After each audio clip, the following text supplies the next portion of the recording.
catch me. Okay, let's get to the review. My name is Joe, and I'm the Backlogger. Today I'm going to be doing another game review from my backlog. And today's game is Lost Kingdoms for the Nintendo Gamecube. This game came out in 2002 exclusively for the Nintendo Gamecube. It was published by Activision, developed by From Software. From Software later on developed games such as Demon's Souls, Dark Souls, and Bloodborne, which are games we all know and love today.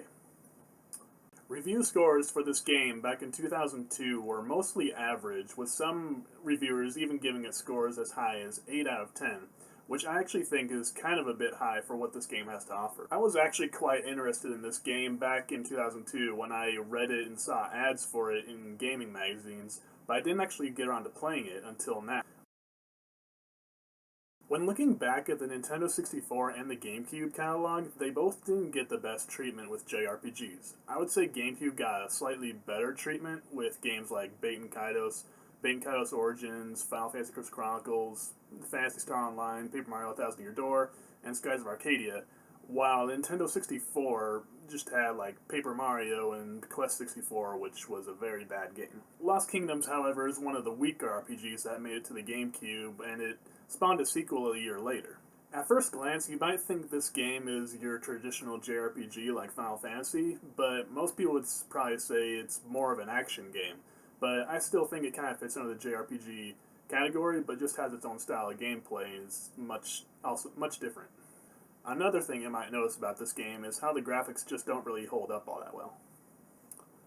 Back during this time, I would have expected a game like this on the GameCube to have just a bit more polish to it, but even though it's not the best looking GameCube game, the environments, visuals, character models are all definitely much better than any Nintendo 64 game that you would see.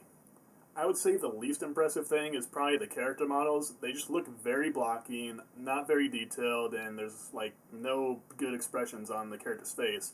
And there's also no facial animations and voice acting, so that doesn't make anything better anyway.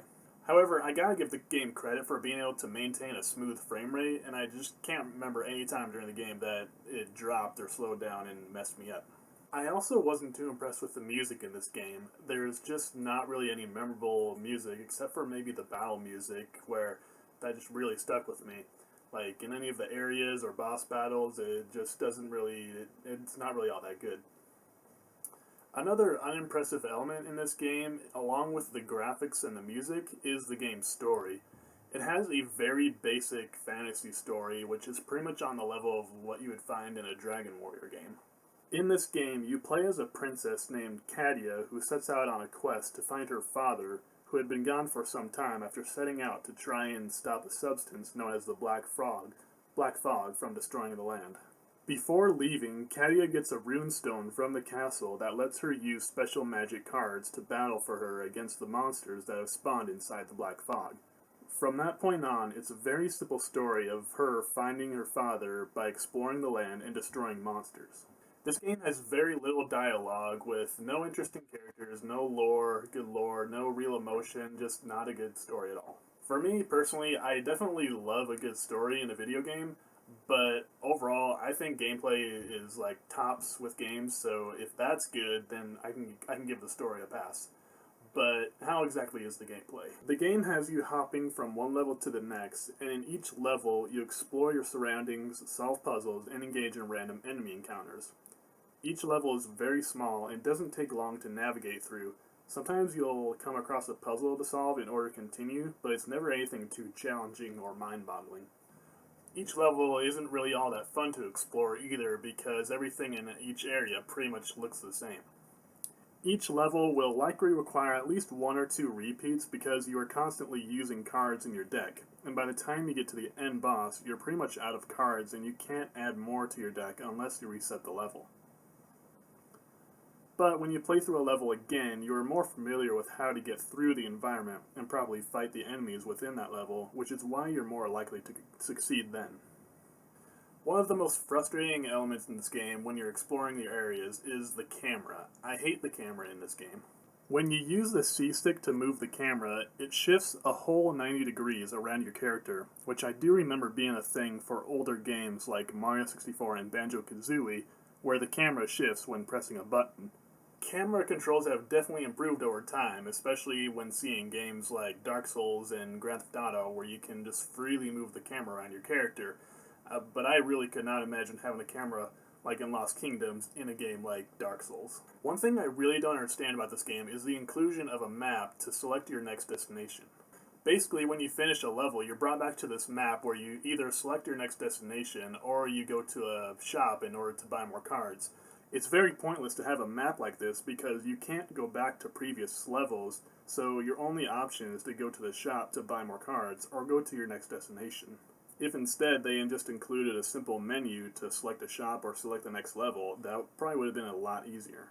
Which, speaking of not being able to go back to a previous level, it's very odd for a game like this, like an action sort of RPG, to not allow you to go back to previous levels to do more grinding. However, one of the other problems with this game is it doesn't really have that same kind of progression that you would see in a Final Fantasy game. But before I talk more about the level progression, I want to just go over the combat in the game. The combat isn't really the most exciting, but it is pretty interesting and does kind of get more enjoyable the more you do battles and collect cards. The game does have random enemy encounters like in Final Fantasy, and within each battle you're trapped in a small area where you control your character and use one of 4 cards linked to the main face buttons. After one card is used, that card is randomly replaced with a new one from your deck. There are several different types of cards that offer either some kind of melee attack, projectile attack, monster summon, or healing ability. Each card is also given one of 4 different elements, which are fire, water, wood, and earth. As you fight enemies, you'll notice that each enemy has a weakness to either fire, water, wood, or earth, and throughout the game, I never actually thought that this really mattered all that much to focus on what weakness each monster had.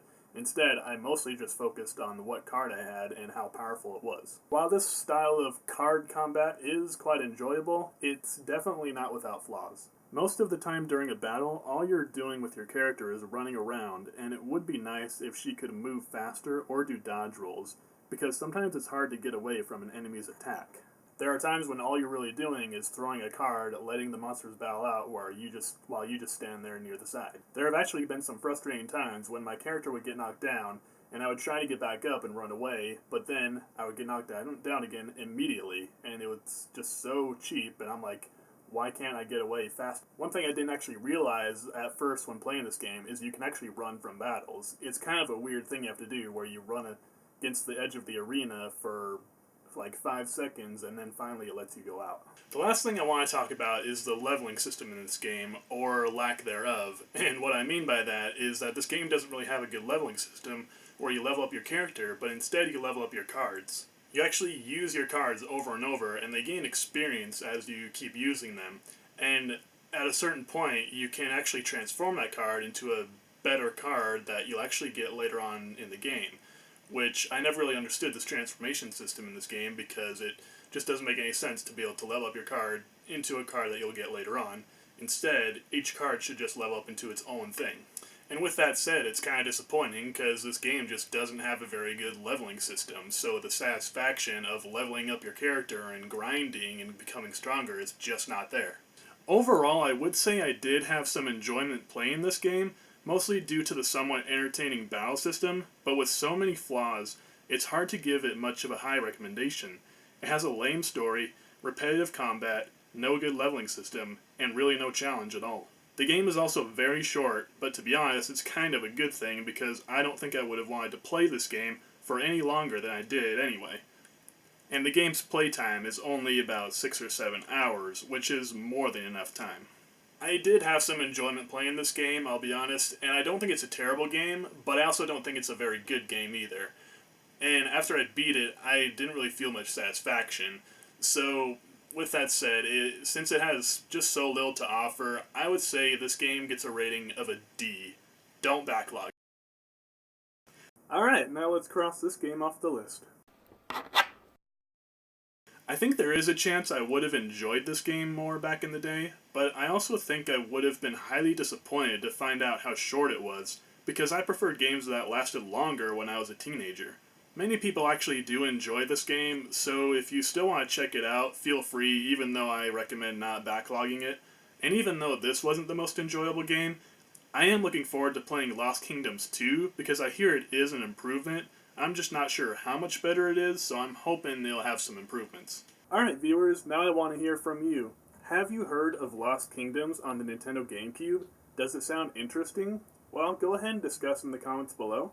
Also, please subscribe and thumbs up this video. Your support is appreciated.